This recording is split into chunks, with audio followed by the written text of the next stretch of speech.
مسجد میں دیکھا گیا ہے کہ جب اقامت ہونے لگتی ہے، صفیں بننا شروع ہو جاتی ہیں، تو کچھ لوگ زبردستی بچوں کو پیچھا کھڑا کرنے پر مجبور کر دیتے ہیں۔ تو اس مسئلے کو غور سے سننا چاہیے۔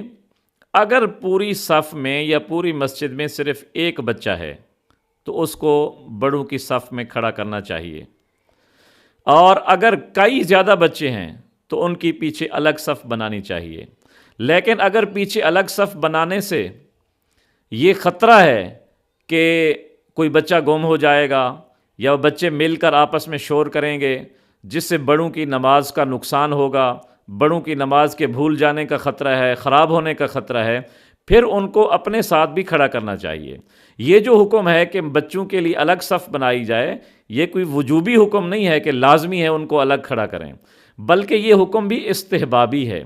تو اگر ایسے بچے ہیں جن کے شور کا خطرہ ہے یا گم ہونے کا خطرہ ہے تو اس کو بڑوں کی صف میں کھڑا کریں، تاکہ بڑوں کو بھی کسی قسم کا ذہن میں خراب خیال نہ آئے کہ میرا بچہ کہاں گیا، وہ بھی تسلی کے ساتھ نماز پڑھ سکیں، اور بچہ بھی بڑوں کے ساتھ کھڑے ہو کر آرام اور سکون کے ساتھ نماز پڑھ سکے۔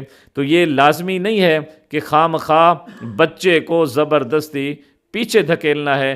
تو دھکیلنے سے ایسے سمجھ آتا ہے جیسے لوگ سمجھتے ہوں کہ اگر بڑوں کی صف میں بچہ آ جائے تو شاید کسی کی نماز نہ ہو۔ ایسا مسئلہ ہرگز نہیں ہے۔